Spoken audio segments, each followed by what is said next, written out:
Hi, good morning, guys. I think you recall that yesterday we discussed about 5 P's to boost up American economy, to jack up American economy. Today we are going to talk about 5 P's, which actually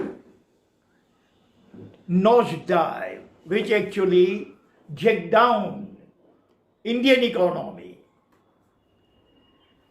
5 P's responsible for making American economy better. 5 P's. Today we are going to talk about responsible for making Indian economy weaker. So these 5 points are the same, almost the same that we discussed yesterday in American economy. Only the difference is that these points work for the betterment of America and American economy and American society. Same 5 points work against Indian society, Indian economy, Indian education and everything. Point number 1, plight of pedagogy and pedagogues. Plight means a misery, bad condition of teachers and education. Second point we are going to elaborate is plight of people and social infra. Misery of people, miserable condition of the people, the poverty, the destitution, lack of everything, lackluster life, lackluster society. Number 3, pathetic political leadership scenario. Our leadership, unlike American leadership, is totally opposite. Our leadership started with, reeks with, saturated with kleptocracy, corruption, bribe, graft, irregularities, red tape, nepotism, all kinds of vices in the world can be found in our political scenario.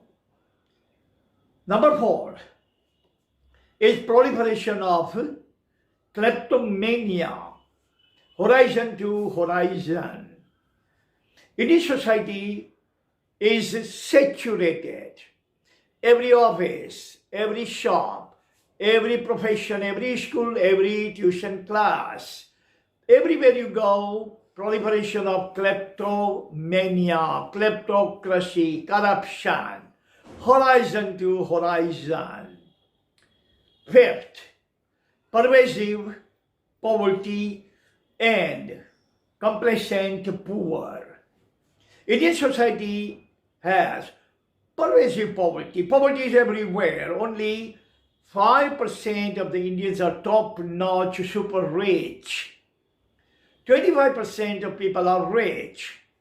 75 people are all underbelly or underdog or are lackluster economically. They don't have any kind of any means. They live on a couple of dollars, couple of US dollars a day.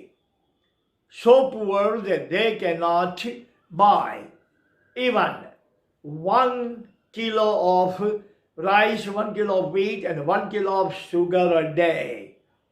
That is pervasive poverty, living below the poverty line. There are around 20% of Indians living under poverty line. These people are considered to be the poorest among the poor. Now we are going to elaborate the first one, plight of pedagogue and pedagogy. Unfortunately, our teachers are not as educated or as scholarly or as, we can say, knowledgeable, intelligent, talented, skilled, polymathic as the Western teachers are. Our teachers have degree, no knowledge. They don't teach students, they teach them how to claim everything. They bombard them with lots of homework, assignments, projects, this, that. Meaning, they do only 10% of the work, 90% of the work is carried out by the beast of burden, that is students. No, that is not the right way to do it. Teachers should teach, students should learn, that's all. Second is plight of people and social infra. Indian people are also, to paraphrase C.K. Prahalad, complacent poor. They're poor and they're happy with their poverty. They're happy with their destitution. They're happy with deprivation. Whatever they have or whatever they don't have, they are satisfied. Not only that, but social infra is also like that. Society does not provide. Society is not cornucopia of opportunities. It's not the El Dorado of opportunity. It is not bonanza of opportunities.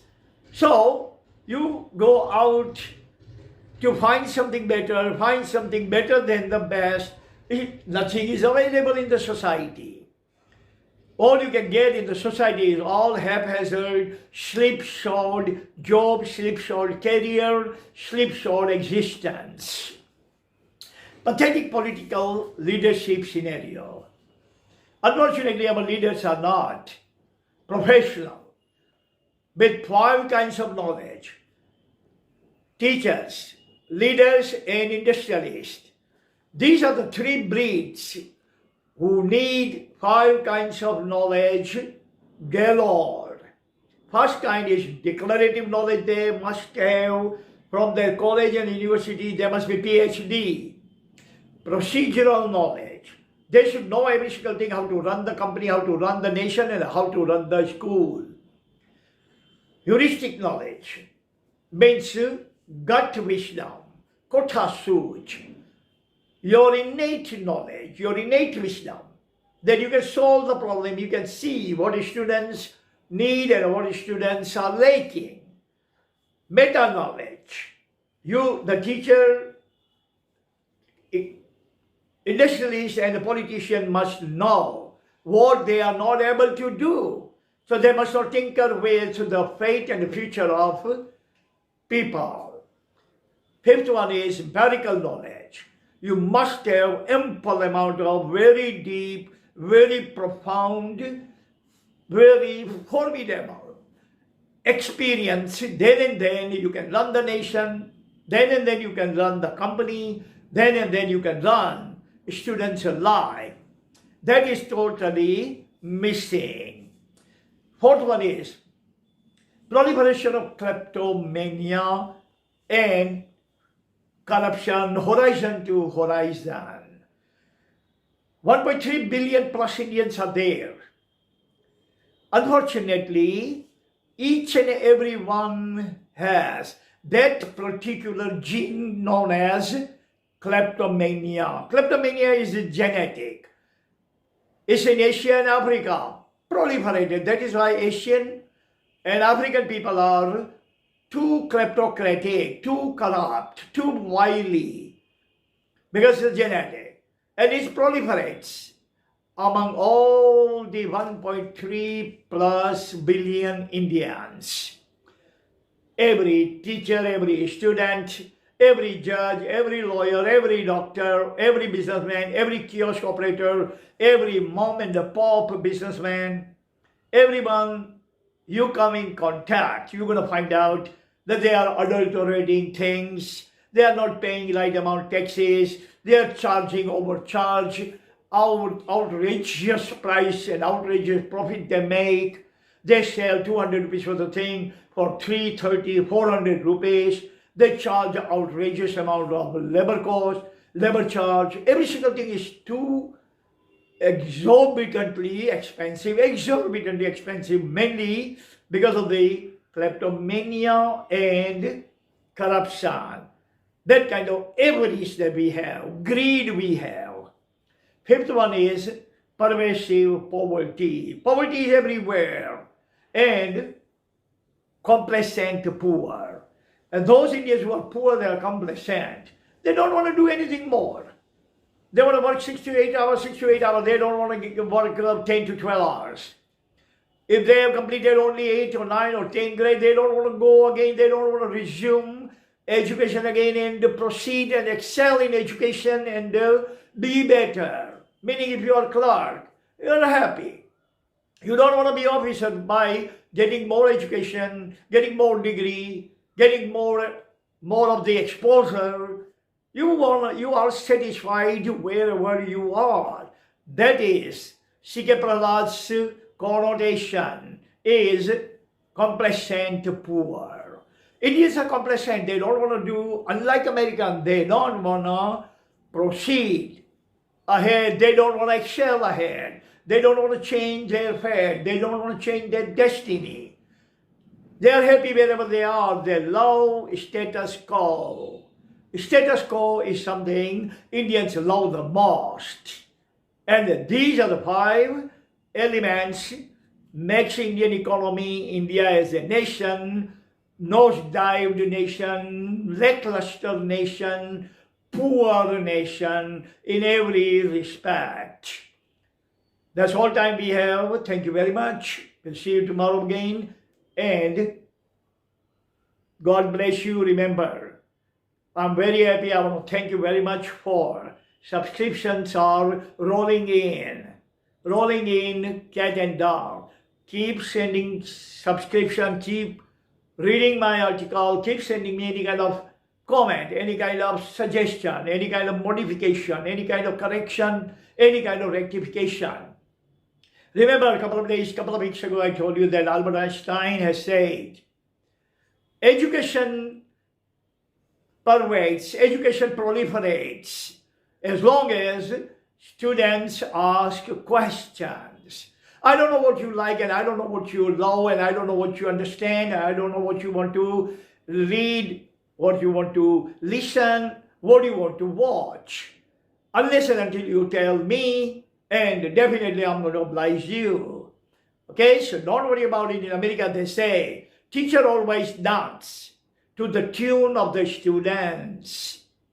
Teacher always dance to the tune of the students. Now you must be inquiring students. You must not be kind of student like a bovine or buffalo. Then whatever the teacher feed you, you open your mouth, swallow it. No. You learn to say no, big no. And you are going to become polymathic students and your teacher is going to become polymathic teacher. Bye.